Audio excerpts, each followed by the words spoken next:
Tonight, it's been 5 years in Iraq. It's time for me to step in and tell our generals how to do their jobs. My guest will be Olivia Bum of the Board of Undergraduate Student Initiative. Here's a challenge. See if you can spot the extra 5 inches of hair that shows the interview was pre-recorded. Karen Holbrook has hepatitis. How do I know? I gave it to her. But seriously, I gave it to her. If telling the truth were a chess tournament, I'd be George Washington. This is the Campus Report.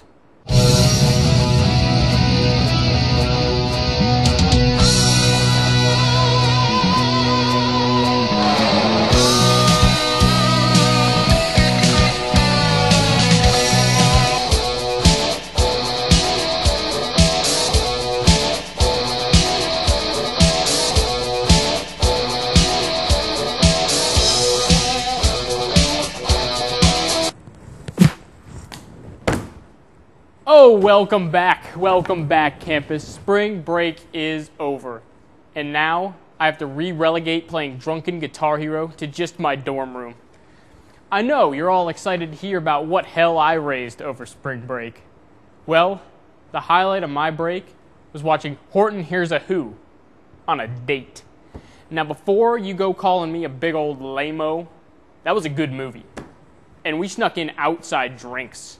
That's right, I live on the edge. Suck on that, Lennox Town Center. My NCAA bracket, it's in bad shape. This marks the second consecutive year I was sucked in by Georgetown's sexy Hoyan basketballness, only to have Roy Hibbert eat my soul. Come on, Roy, you are 8 feet tall. How do you only score 6 points?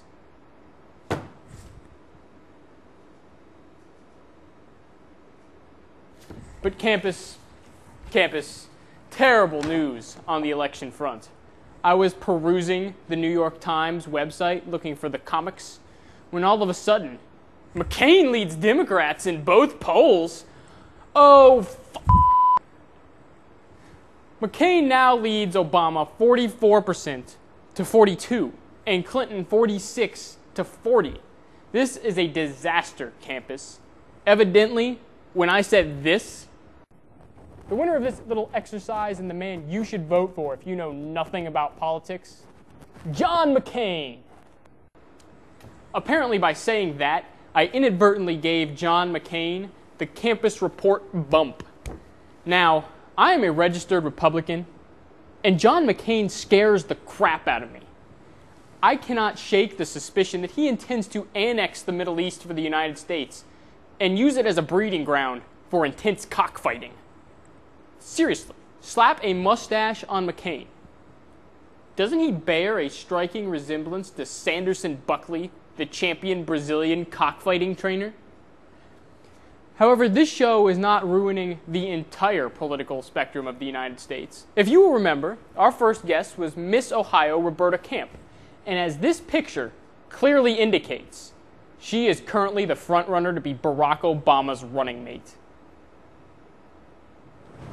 Tina Fey, known best for sexifying the librarian glasses and writing the last profitable thing with Lindsay Lohan that did not involve the phrase full frontal, has attacked male late-night comedy for using fake laughs and easy jokes.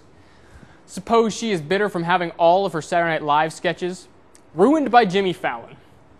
Fey says female comedy is more likely to be about the minutia of human behavior and relationships, and male comedy usually involves robots, sharks, and bears. Tina Fey, I hope you were eaten by a bear, then pooped out and eaten by a robotic shark. I didn't realize all the jokes your female comedians tell about how fat they are and the length of their last poop were so much more sophisticated. Look at me, I'm a woman and I say dirty things. Now, Tina, I'm going to state this just as carefully as I can so it doesn't get viewed as a sexist remark. Women are not funny.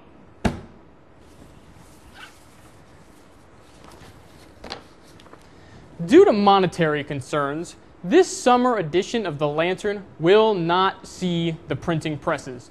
The Lantern is expected to lose over $150 $1,000 this year, and in order to prevent more losses, the summer's quarter lantern will only be available online. They didn't take my advice for counterbalancing the debt, charging people for the newspaper. Losses have piled up thanks to satanic website Craigslist.com, which allows people to post their classified ads online for free, and also to solicit prostitution from the safety of a laptop. But this isn't all about the money. Director of the School of Communications, Carol Glenn, said, "This is all a part of the big push to make the lantern better. Because apparently the best way to get better is to not practice. I'll bet I'm awesome at basketball." Hopefully one day they will do us a favor and just disband the lantern altogether. And that brings us to tonight's focus. Journal-easy degree. You can't go wrong. Easy is built right into the title. Students outside of the School of Communications do not seem to understand that there is no more physically taxing course load than that of a journalism major. I mean, last quarter, I almost had to buy one of my textbooks. Unbelievable, right? We don't have to do that. We get the best education of any of the students at Ohio State. 80-year-old men sit there and bequeath to us their extensive knowledge of the future of journalistic technology. Everyone understands that journalism comes in packages that are born, not made. OSU knows that there is nothing they can really teach us about being a journalist. It's just about getting us into the world without wasting any of our God-given talents. We can already be successful at our job. I'm only in college because I'm not yet mature enough to have a full-time job, and it is the duty of 4 years of college to help me grow up. The Ohio State Journalism Department should be getting praised for its dedication to preserving our minds and talents for the future instead of wasting it on meaningless exams and homework. With the rigorous schedule, professors feel it is unfair to pile on homework as well as our other very challenging work. And we certainly should never write an essay. We have to save all of our writings and allow them to blossom for the future. After all, we need to still have our best stuff when we enter the journalism job market, which is currently growing at an unbelievable rate. My journalism degree will be the key that unlocks the window of my future. It has so many good uses, like putting it on my resume or mounting it on my wall. When you work so hard for something and then you get it, something that required as much effort as this journalism degree at Ohio State, it is always, always as great as you imagined. And that's the focus. We'll be right